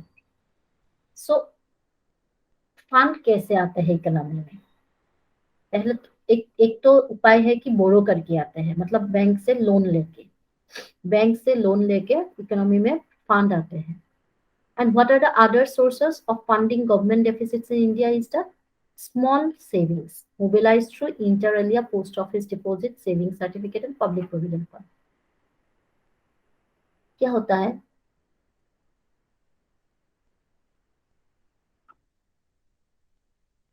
अगर बैंक आपको पैसा नहीं दे रहा है, हाई रेट ऑफ इंटरेस्ट है, ठीक है, मतलब आरबीआई बैंक को रेगुलेट करते हैं, लेकिन there are other small saving scheme, like जैसे पोस्ट ऑफिस में अगर आप पैसा रखते हो या प्रोविडेंट फंड में अगर आप पैसा रखते हो, then this is not regulated by RBI. RBI post office को या प्रोविडेंट फंड को रेगुलेट नहीं करते हैं। अगर पैसा नहीं है लोगों के पास, बैंक तो पैसा नहीं देगा, मतलब इंटरेस्ट रेट हाई, मतलब क्या है, लोन महंगाई हो गया, and also you are getting high interest in your deposit also. तो आप लोग को क्या लगेगा, अभी इंटरेस्ट बहुत हाई है, फिक्स डिपॉजिट नहीं तोड़ेंगे, फिक्स डिपॉजिट को रहने दो। लेकिन आप लोगों के पास क्या है, सेविंग सर्टिफिकेट्स है, प्रोविडेंट फंड है, एंड पोस्ट ऑफिस डिपॉजिट है। पोस्ट ऑफिस डिपॉजिट्स में तो आप लोगों का महंगा मतलब इंटरेस्ट रेट बढ़ा नहीं, क्योंकि आरबीआई ने तो सिर्फ बैंक को ही रेगुलेट किया करते हैं, तो बैंक को ही बोलेगा, पोस्ट ऑफिस को तो नहीं बोलेगा। वो सब तो सेंट्रल गवर्नमेंट का थी बात है। तब क्या होता है, आप जिन लोग के पास पैसा नहीं है उस समय, वो लोग पहले तो लोन के लिए जाएगा। लोन, अच्छा ठीक है, बहुत हाई रेट ऑफ इंटरेस्ट है, लोन नहीं लेंगे, ठीक है, लोन नहीं लेंगे, ठीक है, देखते हैं एफडीआई तोड़ते हैं क्या। अगर देखा कि एफडीआई में भी अच्छा इंटरेस्ट मिल रहा है तो नहीं, अभी एफडीआई भी रहने दीजिए, एफडीआई नहीं तोड़ेंगे, फिक्स डिपॉजिट रहने दीजिए, ठीक है। तब थर्ड उसके पास ऑप्शन क्या आएगा, ठीक है, पोस्ट ऑफिस में तो डिपॉजिट है, पोस्ट ऑफिस में तो इंटरेस्ट कम मिल रहा है, चलो पोस्ट ऑफिस वाला डिपॉजिट ही तोड़ देते हैं। जब पोस्ट ऑफिस वाला डिपॉजिट तोड़ देते हैं तो क्या होता है, आदमी के पास पैसा आ जाता है। फिर पैसा आने से डिमांड, डिमांड होने से इन्फ्लेशन। मतलब इकोनॉमी में जब पैसा आएगा अभी डिमांड बढ़ेगा, डिमांड बढ़ेगा तो इन्फ्लेशन होगा। उस तरफ आरबीआई रेगुलेट कर रहा है कि बैंकों को बोल रहा है कि मत दो, मत दो, लोन मत दो, इंटरेस्ट हाई कर रखो, ठीक है, वो सब ठीक है। लेकिन पोस्ट ऑफिस है, other than post office also there are various small saving schemes nowadays, जो which is not regulated by RBI.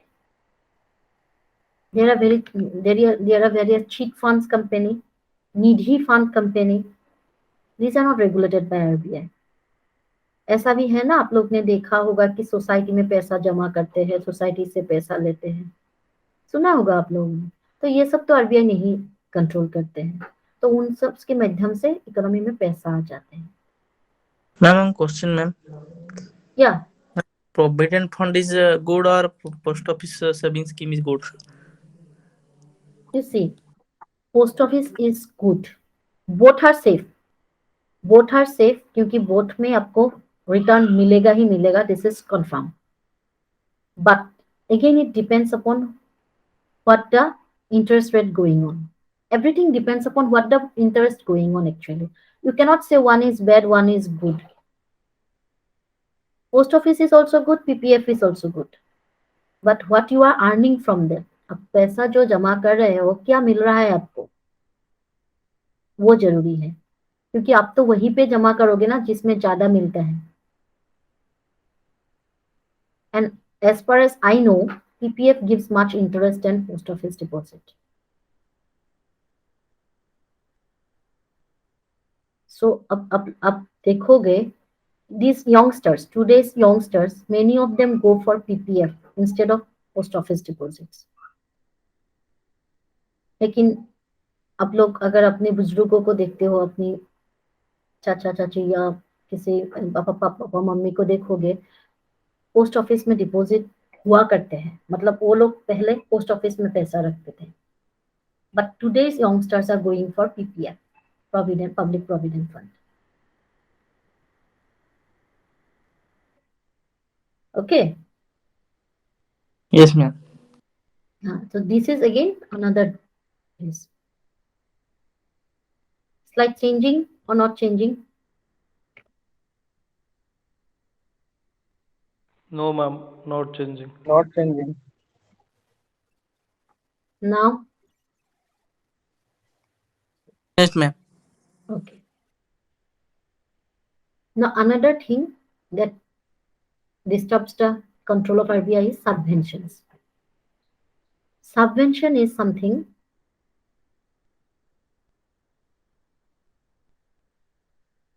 मतलब ऐसा है कि आरबीआई तो बोल रहा है कि इंटरेस्ट हाई कर दो, इकोनॉमी में पैसा नहीं जाना चाहिए,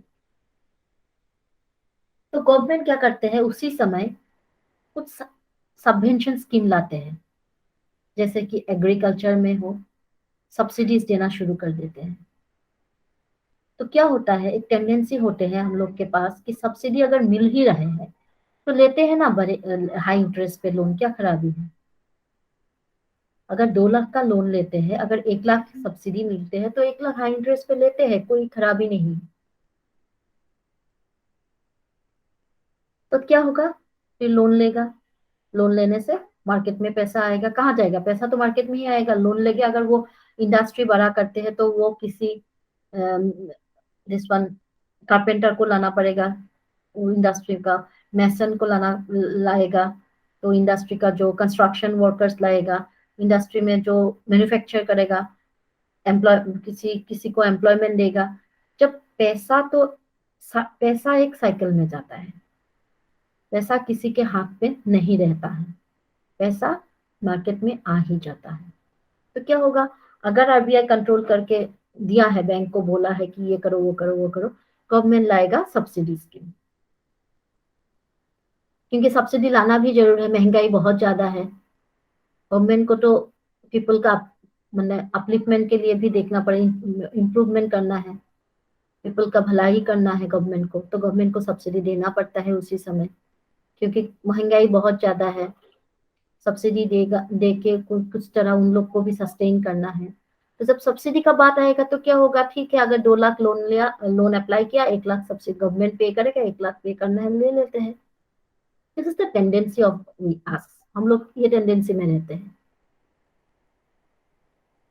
Am I clear? Yes, ma'am. Okay. So now informal economy. Informal economy मतलब क्या है? बैंक तो हो गया फॉर्मल सेक्टर, पोस्ट ऑफिस हो गया फॉर्मल सेक्टर, पीपीएफ हो गया formal sector, but there are other source of credit also. मतलब जो मनी लेंडर से लेते हैं, या सोसाइटी से पैसे लेते हैं आदमी लोग, या किसी के पास से काबुली से पैसे लेते हैं आदमी लोग। मतलब प्रॉब्लम्स की मतलब हिसाब से आदमी लोग पैसे लेते हैं, जरूरत के हिसाब से। ऐसा सिचुएशन कभी आ जाता है कि ठीक है, आप लोग 10% ही लो, लेकिन हमको पैसा दो। हाई रेट ऑफ इंटरेस्ट में भी पैसा लेना जरूरी हो जाता है। लेकर क्या करेगा, थोड़ी ना घर पे रख देगा। अगर मेडिकल इमरजेंसी हो गया तो पैसा तो लेना ही है। पैसा लेके क्या करेगा, ट्रीटमेंट करेगा। ट्रीटमेंट करेगा तो पैसा कहाँ जाएगा, डॉक्टर के पास जाएगा, हॉस्पिटल में जाएगा, मतलब मार्केट में आ जाएगा। फिर से मेडिसिन खरीदेगा तो मार्केट में ही तो पैसा आ जाएगा। So this informal sector is also becoming a problem, क्योंकि बैंक जब लोन नहीं देते तो आदमी कहाँ जाएगा, काबुली के पास जाएगा, या तो किसी सोसाइटी से लेगा, मतलब इनफॉर्मल मार्केट से लेगा, मनी लेंडर से लेगा, जमींदार से लेगा। You all have heard KCC loan, आप लोग सभी सुना होगा केसीसी लोन, किसान क्रेडिट कार्ड। जब किसान क्रेडिट कार्ड नहीं था तो वो जो किसान होते थे वो कहाँ से पैसा लेते हैं, जमींदार से। अभी भी किसान क्रेडिट कार्ड होने के बावजूद भी किसान, बहुत सारे किसान ऐसा है जो जमींदार से ही पैसा लेते हैं, मतलब इनफॉर्मल सेक्टर से। So next is liability profile. The policy repo rate does not directly affect the determination of base rate of bank. The pass-through mainly hinges on the policy rate influencing the interbank rate, which in turn influences the deposit and lending rates. This pass-through is greatly diminished since wholesale borrowings and considered barely 10% of total fund raised by the bank. इस diagram को देखिए आप, मैं थोड़ा diagram को बढ़ा कर देती हूँ।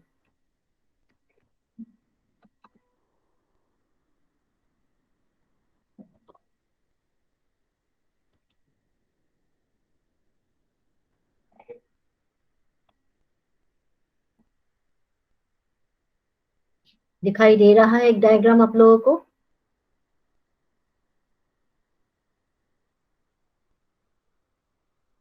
Yes ma'am. Okay, so this is a liability profile of bank. Bank के पास क्या होता है,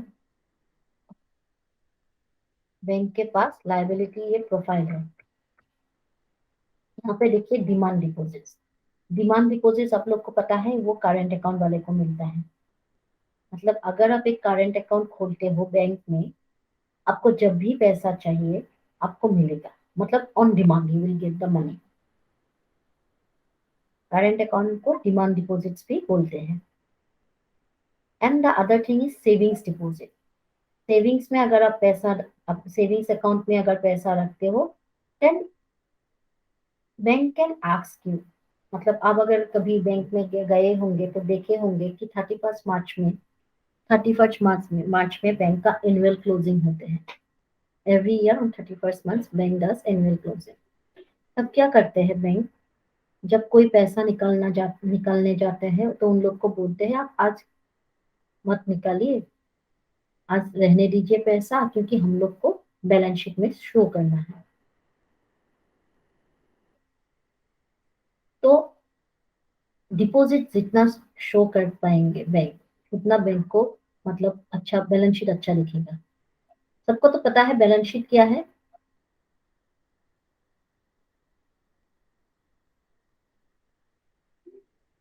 Balance sheet, no ma'am.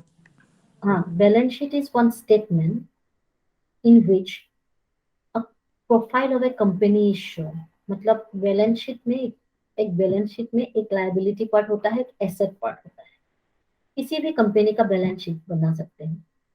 Balance sheet में एक होता है लायबिलिटी पार्ट, एक होता है एसेट पार्ट। हम वही बैलेंस शीट में अगर आपको किसी भी बैंक के बारे में जानना है, अगर आपको किसी भी कंपनी के बारे में जानना है, तो आप क्या करोगे, उस बैंक या कंपनी का बैलेंस शीट देखोगे। बैलेंस शीट में आपको पता चलेगा कि बैंक इस कंपनी का या बैंक का लायबिलिटी कितना है, एसेट कितना है। एसेट लायबिलिटी तो आप लोग को समझ में आया होगा, what is asset, what is liability. Asset is something which we have with us, हम जिसको संपत्ति कहते हैं, संपत्ति इन हिंदी, उसको हम एसेट बोलते हैं। And the liability is something which we owe to others, किसी को देना है। मेरे पास है अभी, बट वो मेरा नहीं है, मुझे वो लौटाना है, वो मेरा लायबिलिटी है। Am I clear what is liability? Yes ma'am. Okay. So अगर अभी आप एक कंपनी का एसेट लायबिलिटी देखते हो, तब आपको पता चलेगा कि वो कंपनी प्रॉफिट में है या लॉस में है। अगर आपको संपत्ति मतलब एसेट ज्यादा है in comparison to your liability, that means you are in profit. Am I clear? Yes ma'am. अगर उल्टा है बात, आप लोग को लौटाना ज्यादा है लेकिन आप लोग के पास उतना नहीं है, मतलब you are in loss. So balance sheet में क्या होता है, किसी भी कंपनी का या किसी भी बिजनेस का एवरी ईयर एनुअल रिपोर्ट है, एक्चुअली वो एक एनुअल रिपोर्ट है। उस साल में कंपनी को कितना लॉस हुआ या कितना प्रॉफिट हुआ, ये सब हम लोग देख सकते हैं बैलेंस शीट में। One thing I would like to ask you all, आप आपको तो अभी पता चल गया what is asset, what is liability. Bank का जो लोन होते हैं, बैंक जो लोन देते हैं हम लोग, वो बैंक का एसेट होता है या लायबिलिटी होता है, बताइए तो। Ma'am liability. जो लोन बैंक हम लोग को देते हैं वो बैंक का एसेट है या liability? Loan sir madam liability. No, loans are asset for the bank, for us it is liability. हम लोग की पॉइंट ऑफ व्यू से वो लायबिलिटी, हम लोग को लौटाना है, लेकिन वो चीज किसका है, बैंक का है, तो बैंक का वो एसेट है। Okay ma'am. ओके। और जो पैसा हम लोग बैंक में रखते हैं, वो बैंक का एसेट है या लायबिलिटी है? बैंक का लायबिलिटी। वो बैंक का लायबिलिटी है, क्योंकि बैंक को लौटाना है हम लोग को। जब हम लोग डिमांड करेंगे, हम लोग को लौटाना है। तो दिस इज अ प्रोफाइल, ये मार्च 2016 का डाटा है। सेम ही रहेगा, मतलब थोड़ा बहुत नीचे ऊपर आएगा लेकिन पिक्चर सेम ही रहेगा। यही है एक्चुअली। बैंक में क्या होता है, करंट अकाउंट कम कम होते हैं, सेविंग्स ज्यादा होता है, मतलब फिक्स डिपॉजिट उससे भी ज्यादा होता है, लोन कम होते हैं। यू सी, बैंक में लायबिलिटी ज्यादा है। ये टर्म डिपॉजिट जो फिक्स डिपॉजिट बैंक में है, वो तो बैंक का लायबिलिटी है, क्योंकि हम लोग को लौटाना है जब हम लोग मांगेंगे। तो बैंक का ज्यादातर लायबिलिटी टर्म डिपॉजिट में होते हैं, क्योंकि हम सेविंग्स कितना करेंगे, 100 रुपये करते हैं, कभी 1,000, 2,000, 3,000, 10,000 ऐसा करके बैंक में जमा करते हैं। जब भी हम फिक्स डिपॉजिट करते हैं तो मिनिमम हम लोग 50,000, 20,000 ऐसे करके करते हैं। And there are many more people who keep fix deposit in lakhs also. So fix deposit में इंटरेस्ट ज्यादा मिलता है, इसलिए लोग ज्यादा पैसा रखते हैं। जब लोग ज्यादा पैसा रखते हैं बैंक में, तो ये बैंक का लायबिलिटी बन गया, लोगों का एसेट बैंक का liability. Am I clear? Yes, ma'am. Liability मतलब लौटाना है, ठीक है। इंटरेस्ट रेट ज्यादा मिलता है एफडी में, ठीक है। आप जाओगे, आपको लगेगा कि इंटरेस्ट रेट ज्यादा है, मुझे पैसों की जरूरत है, लेकिन मैं नहीं तोड़ूंगा एफडी, रहने दीजिए, इंटरेस्ट ज्यादा मिल रहा है। कोई और एक जाएगा, उसको भी लगेगा कि इंटरेस्ट रेट ज्यादा है, ठीक है अभी छोड़ दो, अब नहीं तोड़ेंगे। बट कोई तो ऐसा भी होगा जिसका जरूरत ज्यादा है इंटरेस्ट से, उसको लगेगा कि अभी अगर मैं इंटरेस्ट के लिए एफडी नहीं तोड़ता हूँ और पैसे नहीं लगाऊंगा बिजनेस में, तो मुझे लॉस होगा। तब वो करेगा क्या, वो एफडी तोड़ देगा। जब एफडी तोड़ेगा तो बैंक का तो लायबिलिटी है, लौटाना है बैंक को, क्योंकि लायबिलिटी को आप ना नहीं कर पाओगे, लौटाना है आपको। तो बैंक क्या करेगा, तोड़ने में मजबूर हो जाएगा। एफडी तोड़ेगा तो क्या होगा, आदमी के पास पैसा आ जाएगा, एंड आदमी के पास पैसा आ जाएगा तो पैसा मार्केट में चला जाएगा, मार्केट में पैसा आ जाएगा तो डिमांड बढ़ेगा तो price again increases. So all these are actually interlinked. All these are interlinked. तो हम लोग क्या करेंगे, हम लोग ने डिस्कस कर लिया कि आरबीआई क्यों नहीं कर पा रहा है, कंट्रोल क्यों नहीं कर पा रहा है। तो हम लोग देख लिया कि ये प्रॉब्लम है, इसी प्रॉब्लम के कारण आरबीआई महंगाई कंट्रोल, गवर्नमेंट अगर चाहते भी है, गवर्नमेंट मतलब आरबीआई अगर चाहते भी है तो नहीं कर पा रहा है। ये आप लोगों ने सोचा भी होगा, अब आंसर के माध्यम से आप लोग को क्लियर भी हो गया होगा। एग्जाम पे आए या ना आए, आप लोग को एटलीस्ट ज्ञान तो मिल गया कि क्यों गवर्नमेंट इतना सब कुछ करके भी महंगाई नहीं रोक पा रहा है, क्योंकि there are some loopholes, there are some leakage, तो मानी आ ही जाते हैं बैंक मार्केट में, ठीक है। तो हम लोग को थोड़ा सजेशन भी देना है आंसर में, ज्यादा नहीं लिखेंगे क्योंकि सजेशंस नहीं मांगा आंसर ने, फिर भी क्वेश्चन ने सजेशन नहीं मांगा, फिर भी हम लोग एक सजेशन देंगे। तो बैंक ने क्या किया, ये सजेशन बैंक ने किया टू इम्प्रूव ट्रांसमिशन। ये ट्रांसमिशन मतलब जो एक्शन आरबीआई लेगा उसको इम्प्रूव करने के लिए बैंक ने एक marginal cost based lending system लाया। Marginal cost based lending system was introduced in 2016 and was further refined by linking all new floating rate personal or retail loans and floating rate loans to micro and small enterprise external benchmark। मतलब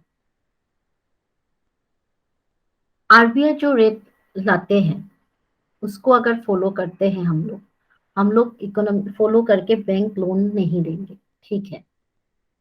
and you know what ever loan, retail loan मतलब housing loan हो गया, गाड़ी का loan हो गया, bike का loan होगा, ये सब रिटेल लोन बोलते हैं। रिटेल लोन में क्या होता है, तो रेट इज फ्लोटिंग मतलब बढ़ेगा तो बढ़ेगा, घटेगा तो घटेगा। These are not fixed. There is two type of exchange interest rate in banks. One is fixed rate, one is floating rate. Floating matlab when the interest rate will go up, your loan interest rate will also go up. When it will come down, your interest rate will also come down. अभी क्या किया गया, एक marginal cost based lending system लाया गया bank में इन 2016। उसमें क्या गया, फ्लोटिंग रेट का मतलब वो कॉन्सेप्ट लाया गया। पहले क्या हुआ करता था, लोन्स फिक्स्ड होते थे, अगर इंटरेस्ट रेट बढ़ भी जाता है तो आपको जो एग्जिस्टिंग लोन है वो जो जिस रेट में आप लोग ने लिया था वही रेट में रहेगा, वो बढ़ेगा नहीं। अगर इंटरेस्ट रेट कम भी हो जाएगा इकोनॉमी में, देन जिस रेट में आपने लोन लिया था पहले उसी रेट में रहेगा, वो कमेगा नहीं, घटेगा नहीं। एमसीएलआर क्या बोलता है कि बैंक को जो कॉस्ट लगेगा आरबीआई से पैसा लेने में, उस कॉस्ट के हिसाब से इंटरेस्ट रेट होगा। मतलब अगर आरबीआई से ज्यादा कॉस्ट में पैसा लेगा, मतलब ज्यादा इंटरेस्ट में, तो we will also increase the rate. अगर आरबीआई से हम लोग कम रेट में लेंगे तो we will lower the interest. वो एग्जिस्टिंग लोन के लिए भी लागू होगा। सो एमसीएलआर लाया गया इन 2016। 2019 में क्या किया गया, दिस फ्लोटिंग रेट लोन्स हम एक्सटर्नल बेंचमार्क के हिसाब से करना शुरू कर दिया। एक्सटर्नल बेंचमार्क मतलब मार्केट के हिसाब से। एंड दिस बेंचमार्क मतलब एक स्टैंडर्ड थिंग जिसको कंपेयर करके हम लोग लोन की रेट्स रखेंगे। वो स्टैंडर्ड थिंग्स क्या है, पोस्ट ऑफिस रेट भी हम लोग देखेंगे, पीपीएफ का रेट भी देखेंगे, प्रोविडेंट फंड का रेट भी देखेंगे, and other government bond rate भी देखेंगे। उन सब रेट को कंपेयर करके जो रेट इकोनॉमी में चलना चाहिए उसी रेट के हिसाब से लोन को, मतलब इंटरेस्ट रेट रखेंगे bank. This is one solution. And the other solution is informal sector of money supply should be stopped. RBI control उस तरफ आरबीआई कंट्रोल कर रहा है, लेकिन यहाँ से मैंने जैसे बोला इनफॉर्मल सेक्टर हो गया, सोसाइटी से लोन लेना या चिट फंड से लोन लेना या काबुली से लोन लेना या जमींदार से लोन लेना, ये सब हो गया इनफॉर्मल सेक्टर। अगर इन सब को हम लोग कंट्रोल में नहीं ला पाएंगे तो किसी भी कारण हम लोग महंगाई को कंट्रोल नहीं कर पाएंगे। So, in the conclusion, we can conclude that monetary policy transmission by RBI plays an important role in achieving macroeconomic stability. Macroeconomic stability मतलब inflation, growth, ये सब जो stable होगा उसको हम लोग macroeconomic stability बोलेंगे। Although there are some impediments associated with it, the government through its various measures and tools can avoid those impediments. Government अगर इंटरवेंट करते हैं इस इनफॉर्मल सेक्टर को, बेसिकली इस इनफॉर्मल सेक्टर को अगर गवर्नमेंट थोड़ा कंट्रोल में लाते हैं तब ये प्रॉब्लम्स थोड़ा सॉल्व हो पाएगा। Am I clear?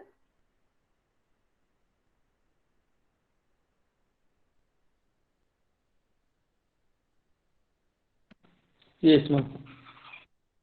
Okay, now ये हो गया answer. Now today what I am planning, we might again meet in the next week, so आप लोग के पास टाइम भी होगा। आप लोग को एक होमवर्क देने की सोच रही हूँ मैं अभी। आज एक होमवर्क आप लोग को टाइम मिलेगा, क्योंकि आज तो थर्सडे हो गया, फ्राइडे, सैटरडे, संडे, मंडे, 4 दिन हम लोग के पास क्लास नहीं है, क्योंकि these days are fixed for other faculties. So maybe we will be meeting on Tuesday, next Tuesday or Wednesday. So 4 दिन में आप लोग मुझे एक काम करके दो, एक क्वेश्चंस मैं आपको दूंगा। ये this question is very important and I have discussed this question with you earlier also in my earlier classes. So this question, इस क्वेश्चन को आप लोग को लिख के आप लोग को मेल करना है। आप लोग के पास मेल आईडी है, वो रे एकेडमी का मेल आईडी है आप लोग के पास?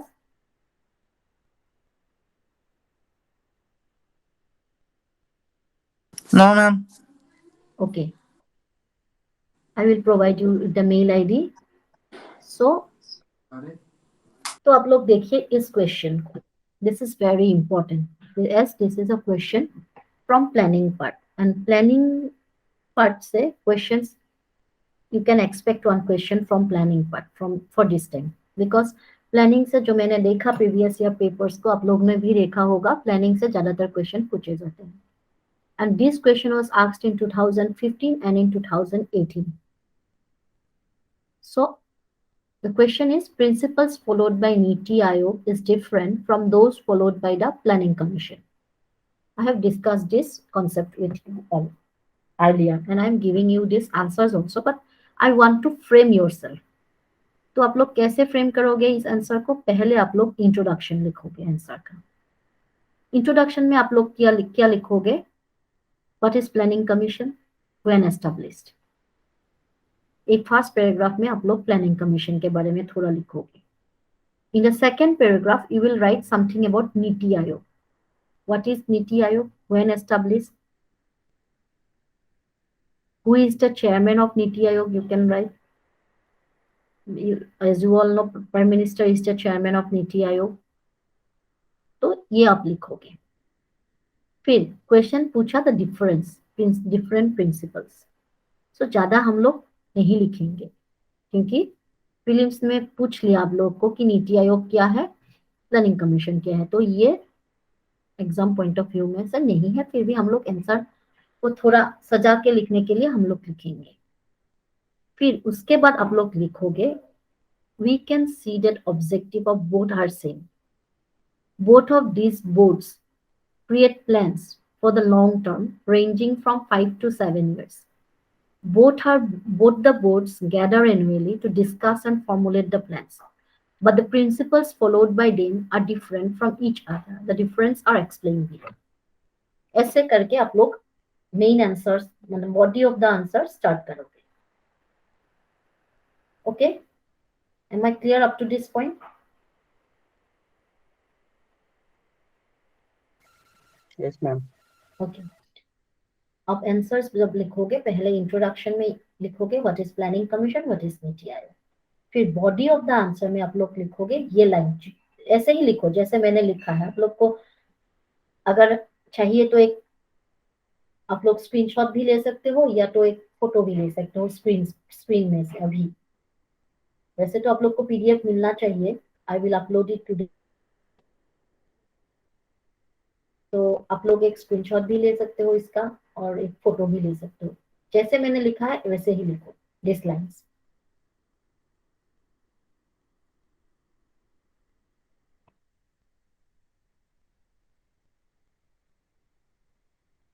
Okay, now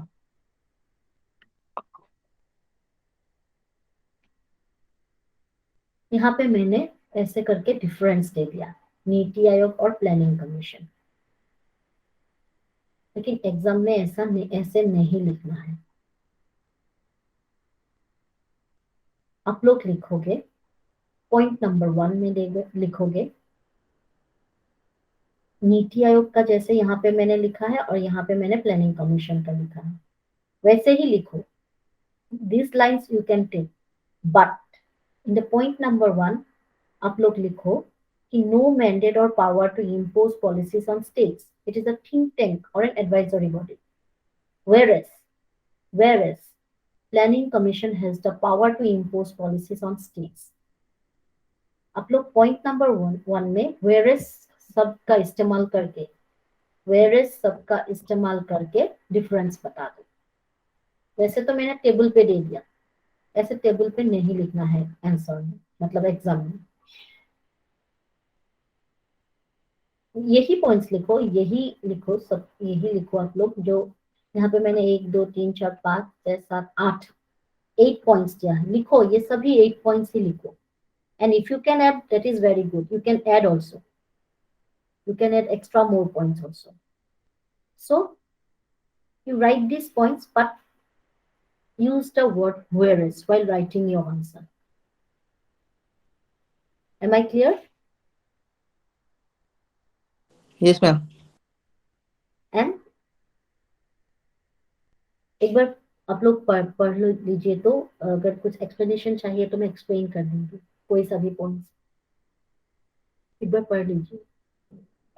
You give a suitable conclusion. आप लोग को जो ठीक लगे कंक्लूजन लिख दीजिएगा आंसर में। And you can consider it as a very important question for your exam. इसलिए वैसे तो मैं भी यहाँ से कॉपी पेस्ट करके मैं भी आंसर बना सकती थी, but I want you to write it out on your own because this is an important question, because this question got repeated many times. One thing I found very good, actually, I have gone through mains paper of other state also. But what I found, these papers of Orissa State Public Service Commission, they used to repeat questions. This is very good, what I must say. And while I have gone through other states, I have found they don't actually repeat the exact question.